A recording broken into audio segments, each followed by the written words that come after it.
Okay, so Richard and I were just talking before I started recording here. What show number is this? Neither one of us can remember if this is 6 or 7, so that's fine. I just named them. Now, in the spirit of the fact that come November 5th, we are going to elect a new president, and no, I'm not getting political on you, so don't freak out and just close the damn site, or damn How show. is that not political? Okay. What I'm going to do is I'm going to tell you a couple of political stories about me. Okay. Now, a lot of you may not realize this, but that in 2016, I realized I can run for president. All I have to do is register. And so I went on this site, a government site, put in my name. I don't even think I put in the email address. I just put in my name and my address, and that was pretty much it. And lo and behold, I went back to that site, and guess what? I was registered as a presidential candidate in 2016. So, yes, you're looking at someone who has run for president. Now, one of the reasons I did this was what? I'll hold it for later. No. I would love to see a debate between you and Vermin Supreme. Do you know who I'm talking about? Yes, I do. Guy where the boot wears the boot on his head? Yeah, that lunatic. Yeah, that'd be fun. We'd have fun. It'd just be a free comedy night. Everybody would be, no way in hell am I voting for either one of these guys. No. But, I just did it on a whim because I felt like, what the hell? Everybody else gets to run for president. All these dummies well, I'll call them what they are. Dipshits are running for president. And here's John. John's running for president, yay! And it would look good on a resume too, they would go, well, can you verify that you ran for president in 2016? Yes. Can you look me up in the 2016 people who were registered to run for president on the government site? Yeah, you'll find me. Now my next one was from 1988. I think it was 88 anyways. May have been earlier. No, it had to have been 88. But at that time, you had a fella named Ronald Reagan, who I particularly didn't care for at all, especially after having been in the U.S. Navy under his, quote, leadership, which was pretty sad. I loved him because I was told to. Yeah. And then you had this other guy called, you were told to? Yes. That sucks. You will love Ronald Reagan because you were told to. You see how we're playing off of this? That was growing up in my home. But see, the problem was that the guy running against him was a guy named, what the hell was the name of that guy with the tank and everything? Not Mondale, but was it Mondale? Dukakis. That's who it was. The only reason I remember his name is because it's got "do" and "caucus" in it, and I'm like, it's got caca in it. I've got I very understand. my selective memory. Yeah, it was either Mondale or Dukakis. I forget which one it was. I was running for the Democrats, and I didn't like him either. I was a child. So still, you say Dukakis to me, I'm gonna giggle. Like, we're going to say, hey, Mom and Daddy, Dukakis. Oh, Dukakis. Do me a favor. Yo. Oh, yeah. Got me a beer? Well, no. What I need you to do is first go in the fridge, grab the cookies out of the fridge, okay, and then go up in the cabinet and find 2 mugs. Matter of fact, you know what I'm going to do? I'm going to do something unprecedented. Well, considering the show is only 7 7 episodes long. It's unprecedented. Guess what? What? Richard's going to have to carry the show for the next 3 or 4 minutes. All right. Yeah, just go on about your Richard thing, and I'll be back. Because tonight we're going to do cookies and tea. You don't know what the fuck I'm talking about, and that's fine. No. I mean, I've got another vote, election story for you. But yeah, I just realized cookies and tea. I need to prepare some stuff which I didn't prepare before. So as a result, oh, by the way, my shirt says fraud. That's what most elections are anyway. So here we go. So Rich is going to take this over. I'm going to give him the headset so he can listen to himself, and he'll give it back to me afterwards, and we'll go from there. And We're working on that. Jesus, this is a hot shirt. And I don't mean hot by a good shirt. Hey. I'm talking about hot. Okay, here you go, Rich. Oh, my thing is over there. Well, you gotta talk.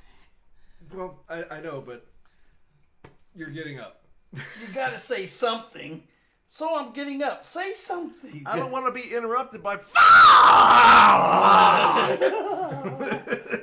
Entertain them. Y'all haven't heard Keep it.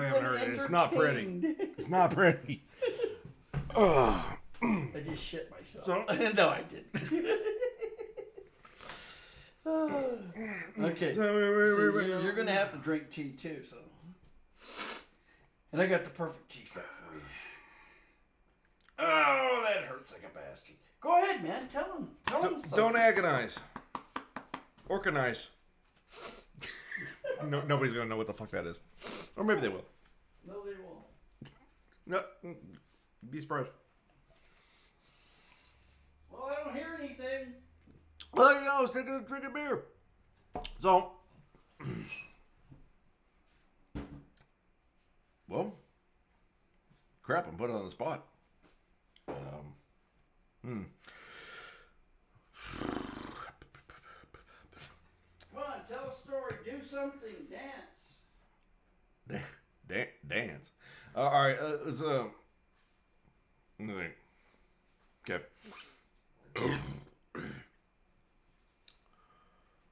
Once upon a time,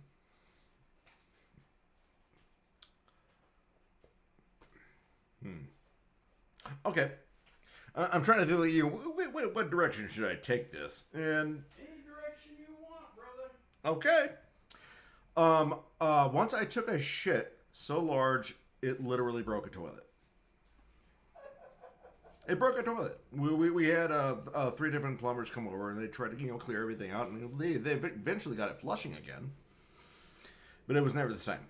Like, it could not take one sheet of toilet paper. It would just spin around. It was broken. Completely broken. I don't know how you do that. I don't know how I did, but I did. Took a shit so big I broke a toilet, and that was they had to come in and replace the entire toilet. And when I looked up how much that toilet cost and what they charged me, I wanted to go to their house and break their fucking toilet.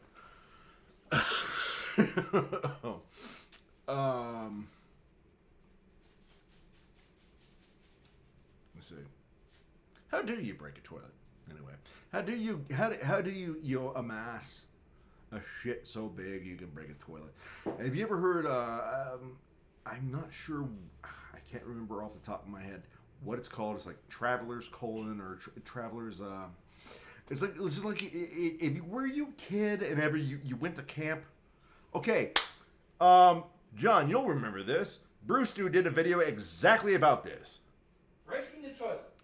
When he went to camp and was eating corn dogs and all this shit, all week, and realized, I haven't taken a shit this entire week. I'm gonna die. Might as well go out. No, that would happen to me too. It's a thing. And I think it's like some kind of evolutionary holdover, where if you're not in a place where you're comfortable, you're in an unfamiliar place, you don't want to be able to stop and take a shit because that's That's putting you at.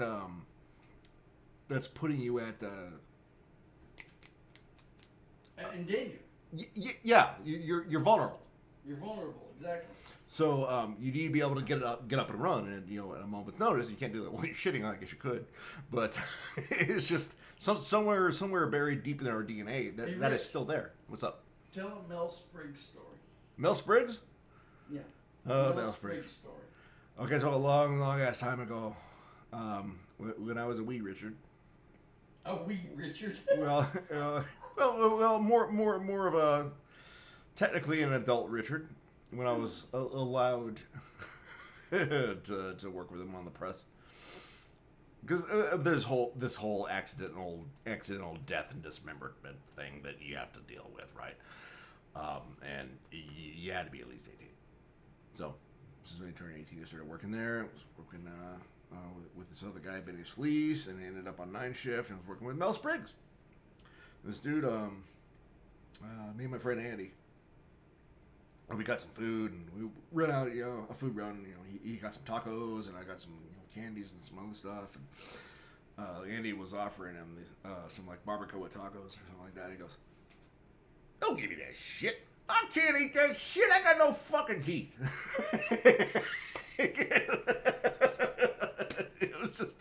It was just funny as hell to hear him say it, just like so matter of factly. And he looked so helpless. Like, don't.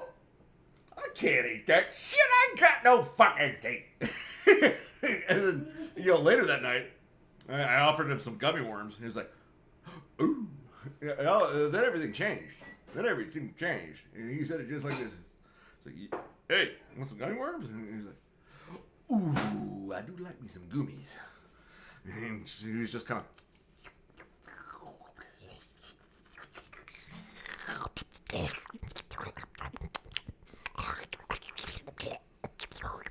I had to hear all of that, so you did too. He had no teeth, he couldn't chew them, he was just kind of gumming them, and give me some more of them gummies. Here you go, Bill. As many as you want. Yeah, Mel Spriggs was a great guy. Well, you gotta sit in your chair. Well, now that you're coming back. Yeah. I mean, I'm not back yet. That's my cup, and you are the Mad Hatter from Alice in Wonderland, of course. Thank you very much. And I need to go get the cookies. Oh, we're gonna have cookies. Woo! There they are. I found them. I just got all the health news, so I'm not following it yet. You know what? I'm not following it yet. I still gotta, clear out the pantry of all the shit I'm not supposed to eat. Ah. Yeah. You're not gonna throw it away. I mean... Well, we've gotten past Richard Tells a Story, which was kind of cool. What? So... Somewhat. I mean, like, yeah, usually I have some... Let me have the headsets again. Oh, right, yeah, you probably need that. Yeah, probably help me out a bit, but... Okay, so... Our nice plan was Richard tells a story. And guess what? I got him out of his comfort zone, and he told a story. Told a story about a friend of ours, very dear friend of ours, Mel Spriggs. Comfort zone. Mel Spriggs was the ugliest black man I ever saw in my life. Holy shit, I've seen some ugly black men in my life, and I'm from Michigan, so you know I have. I love that. Mel was the ugliest black man I ever saw in my life. And I used to tell him, I said, "Mel, you are the ugliest black man I ever saw in my life." He says, "Yeah, well, at least I'm something." Yeah, you are, brother. You are. Now, my second election story for tonight. Okay. Once again, yeah, I say whatever the hell I can it's say. It's out of my system. I've been accused of being a racist, but then again, I'm like, hey, I'm as brown as you are black, so the hell with that. Anyways, my second election story. You're a bit ahead of the curve. And I think we were halfway through there when I interrupted it or whatnot. Oh, here's the cookies. I didn't like Reagan, and I didn't like Mondale. Is that fucking or oatmeal? Dukakis, whoever the hell it was, I forget. I didn't like either one of them. You know, they were both kind of like, are you kidding me? No, one. There you go. We'll get around to the rest of them after. All right, we're good.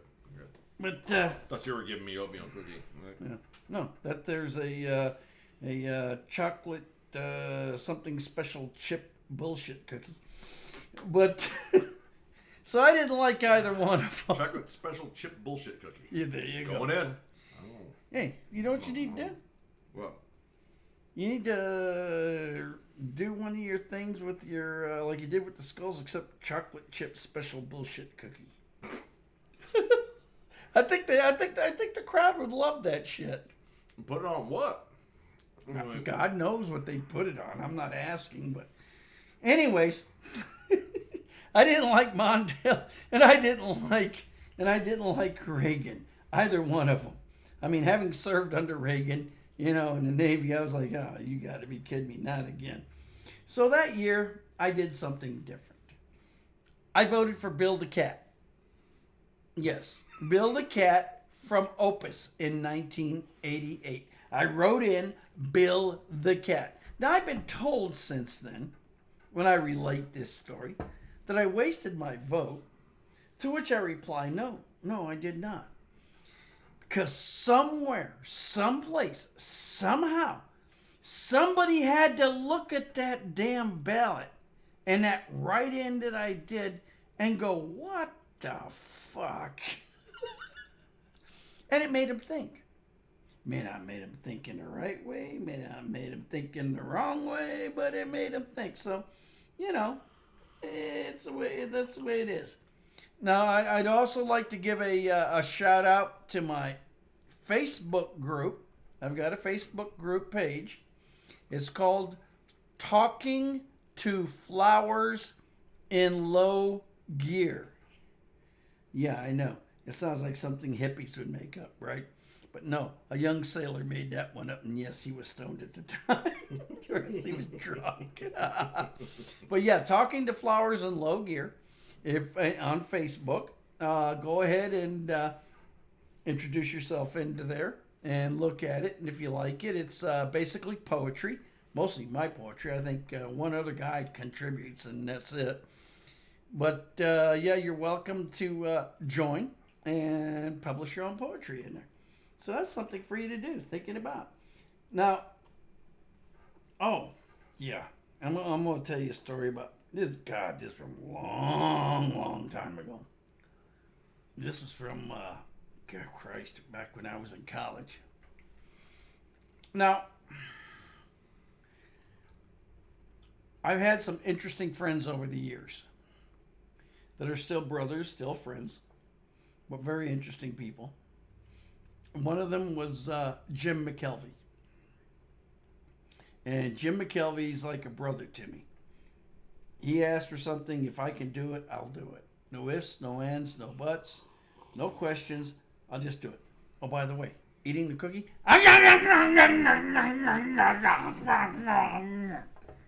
Holy shit. And, oh, stick the pinky up. You made an absolute mess of the table.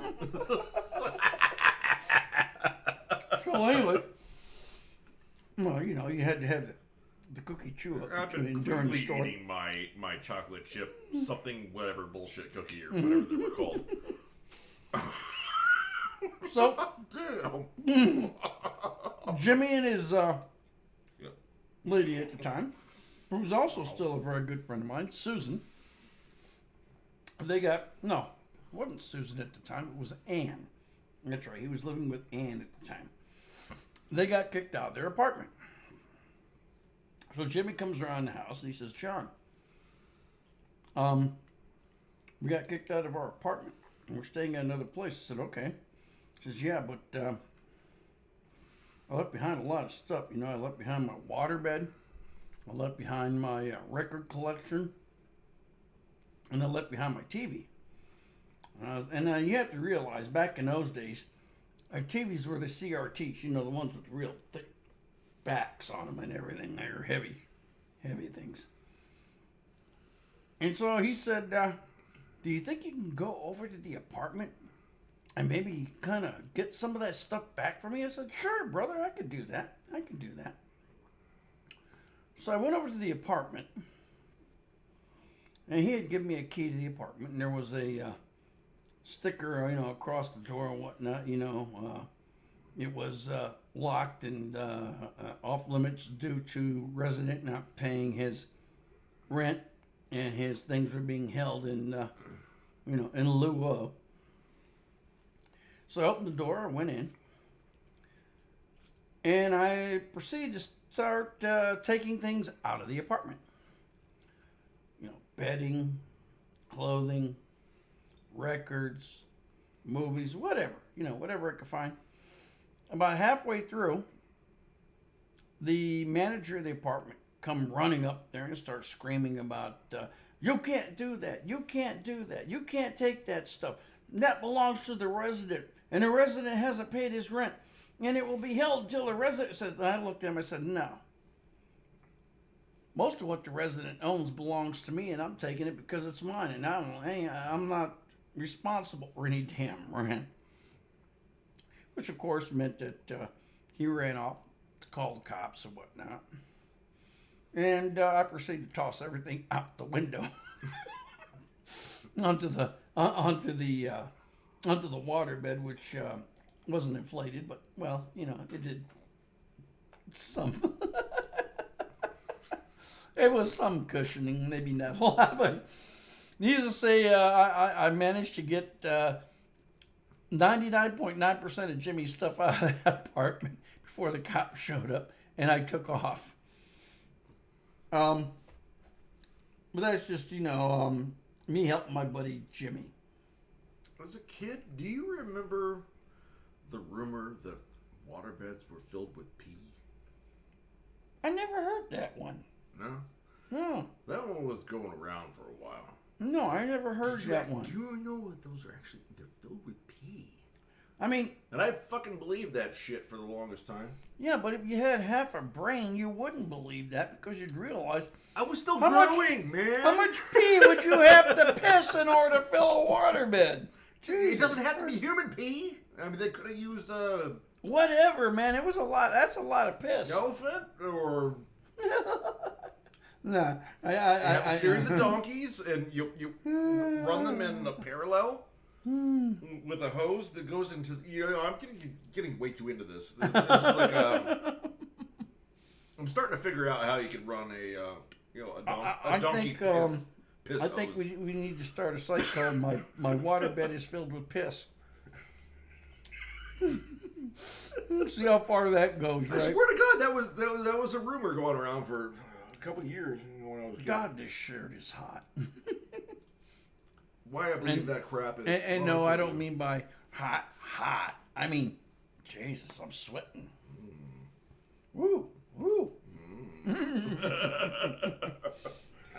Okay, so next story I'm going to tell you. This occurred when I was a... Chunk of something just flew into my mouth. and you drank it. Yeah. Okay. It So was no big going to deal. be easier than spitting it out, so... It's in me now. There you go. This was back when I was a young seaman. Yeah. I know that's a loaded word, seaman. I was in the Navy at the time, and I was going to my A school in Chicago. Well, I had flown into Saginaw, Michigan about a week before.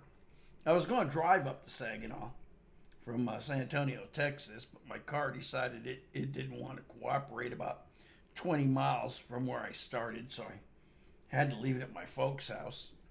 And then, of course, immediately get myself a flight up to Saginaw. And from Saginaw, I got another flight. I booked a flight to Chicago for a week later. Well, I get up to Saginaw, Michigan, and they've lost my luggage. They don't know where my luggage is at. It has all my work uniforms, all my dress uniforms, and pretty much everything else I had to wear, except what I was wearing at the time, in my duffel bag, which was missing. So that meant I had to go out and buy, another pair of underwear and another t-shirt and another shirt and another pair of jeans and whatever, Well, I waited for them to find my luggage, which eventually they did. So about 3 or 4, maybe 5 days later, I go up to Tri-Cities Airport. It's the big boy airport between Saginaw Bay City and Midland. And by the big boy airport, I mean, yeah, if you can get a turboprop in there, you're lucky. So I get on this turboprop. And I mean, this thing is, much smaller than anything I've ever flown in before. And I'm, kind of in there and wow, this is a pretty small airplane. And there's maybe 12 or 13 of us in this airplane and the 2 pilots, and that's it. And they're going to take us up to Chicago. I can't remember if it was, I don't think it was LaGuardia. I think it was the other airport. No, LaGuardia is in New York. It wasn't O'Hare. It was the other airport in Chicago that we were going to, and I can't remember the name of it off the top of my head. But anyways, we're flying into Chicago, and we're maybe 2 miles from the airport itself. Now, mind you, the only thing that separated the passengers from the pilot and co-pilot was a curtain.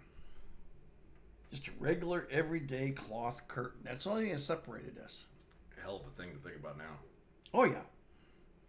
So we're about 2 miles from the airport.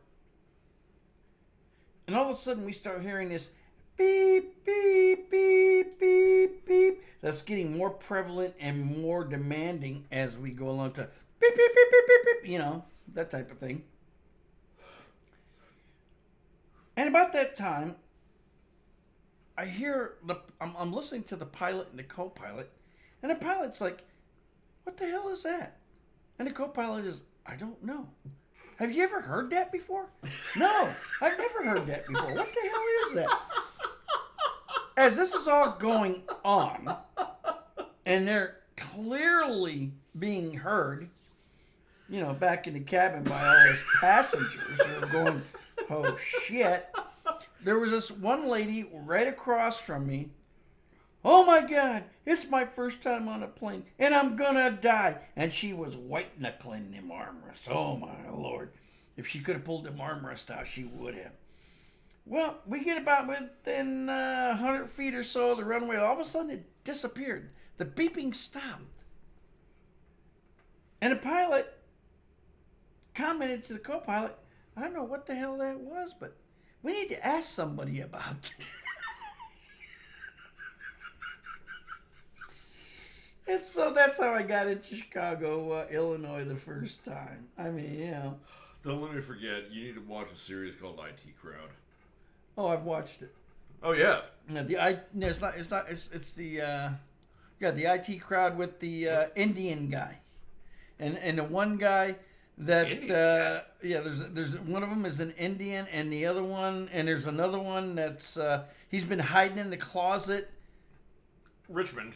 and he's kind of he looks like a Marilyn Manson. Yeah, Richmond. Yeah. The IT it's Crowd. flashing. Sometimes it doesn't do that. Yeah, And I IT think Crowd. I should Yeah, tell the somebody. Indian But guy. oftentimes I just look away. Mm. Watch this. Flash. Yeah. Wait for it. Yeah. Double flash. Brilliant. It's No a idea great what the fuck. series, yeah. What do they I do? love I have no idea. I love that series, man. Are you kidding me? Okay, so Indian guy, I think you can only be talking about Richard. no, I can't pronounce. you got the white guy who's Yeah. always wearing the screwed up T-shirts. Always got something on him. And then you got the Indian guy who's always wearing the short sleeve shirt with the tie and the glasses. He's not Indian. Is he Indian? Yes, he's Indian. You didn't that or Pakistani? I mean, Sound off in the comments because I honestly have no idea. It's Richard. I'm sorry if you're watching right now, man. I love your work, but I can't pronounce your last name. Okay, man. Okay, mine's been butchered enough. I think it's. Yeah, I'm used to it. We're going to get back to the program here. Well, Richard and I will off to the side. We'll. You want another bird? I'm going for one. Yeah, I'll take another one. I mean, I'm drinking my tea, but. Oh, that's good tea. I think that's cucumber tea I made there. No, don't judge. It was just what I happened to grab at the time. Okay, so. Ooh. Oh, I still got a full beer there. Damn it. Okay, so Shit. You're good then. my next bit here is how to be successful. Okay, a lot of people, you know, these days are like, oh, we work these jobs and they're not very good jobs, and we don't like Just our jobs. exploit others. You know, and they're working. Well, exploit others. Yeah, there is that Gmail, and they're always like, well, how do we succeed? And it's I mean, for me, it was very simple. I mean, I've done a variety of different things. I've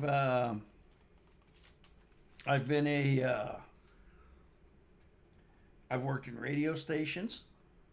I've worked in. I've been a chimney sweep. I've been a sailor. I do remember the chimney sweep stories. I've been a printer, an IT tech. I've just been a variety of different things. And one of the things that I found that helps you to succeed is you need to learn stuff. You need to be willing to make yourself that much more available. And why isn't this opening? No, I don't want it added to Google Drive. You used Google Drive. I didn't mean to use Google Drive. Just hit the all right, when you hover over it, the left button, the one that's pointing down. Download. And it's going to go somewhere up here in your horrible Chrome browser thing. There you go. I've been teasing with Josh and him about that. I'm telling you, man. Firefox, you block origin, tree, style, tabs. You will never go back. But the secret to succeeding is make yourself more valuable. Learn more about what you're doing. I mean, I don't care if it's turnip farming or whatever it is, man. Just do it. Well, anyway, that's me, and that's my preaching for today on that. No big deal. I'm going to read you some poetry here shortly.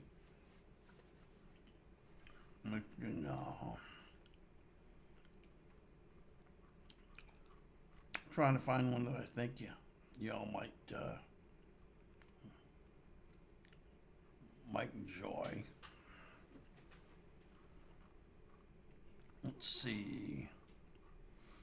Yeah, I write this stuff so much, man. I have so many of these poems out there. I don't know what to do with them half the time.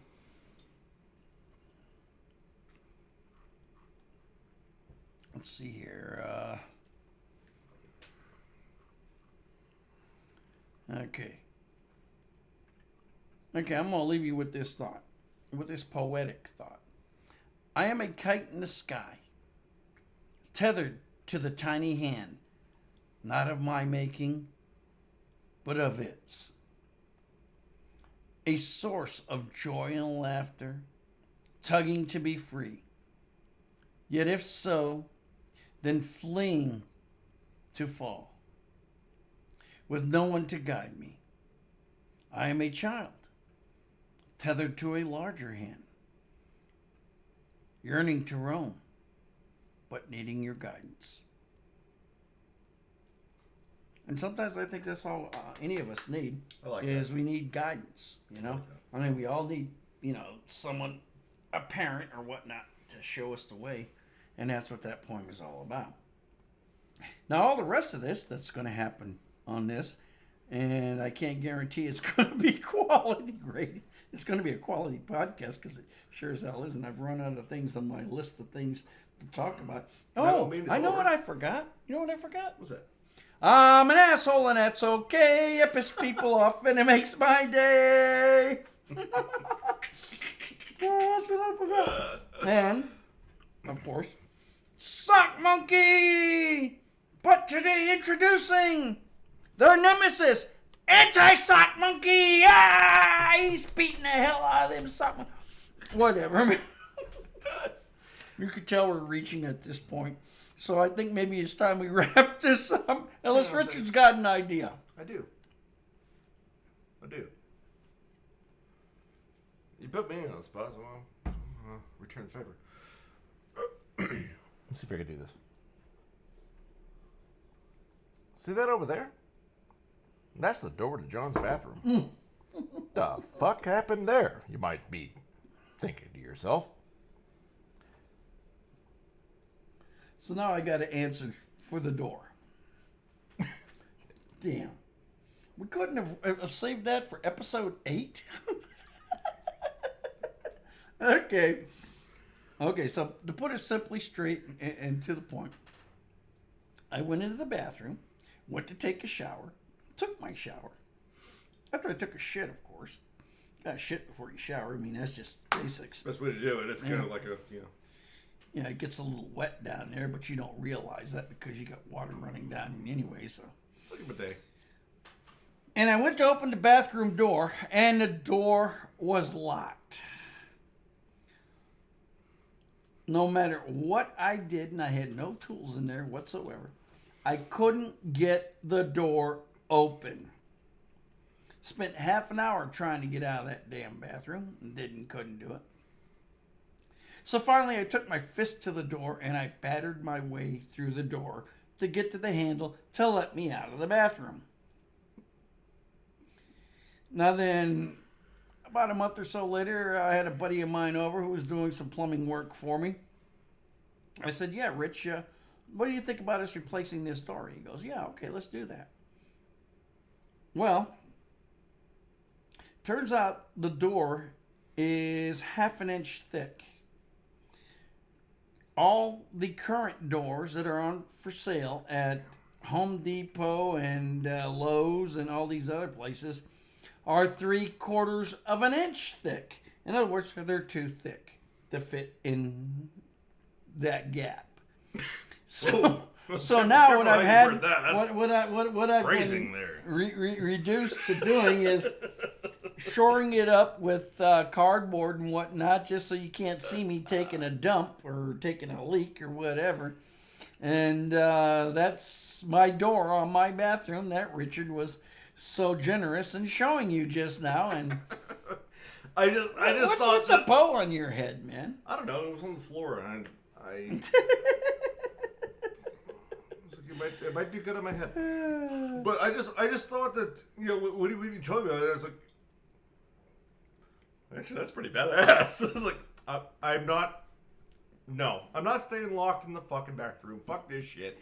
And you Donkey Kong your way out. Yeah, I had no choice. With a busted hip, no matter. Well, it's like, I'm sure this was like I was starting to sweat, and I had to screaming go and to punching work. and a door going flying across the room. Is just that is something that I'm not sure I would want to be here to see, but I would want to see. At least somehow. Like if there was like a CCTV camera in here or something like that. Like, when did you Hulk out and beat the fucking door down? Damn. Like, I ain't going out like this. Ah. Well, you know, it was an experience. I have to admit. It's one I want to repeat. Hey, but- you put me on the spot, so I love the story. Okay, man. So we're done for this week. I'll be back next week. Hopefully, we'll have more fun for you in store. And Sock Monkey will be around. Yeah, Sock Monkey. I know. I play Sock Monkey too much. No, you never overplay Sock Monkey. Ah. Okay. Y'all have a good night and talk to you later.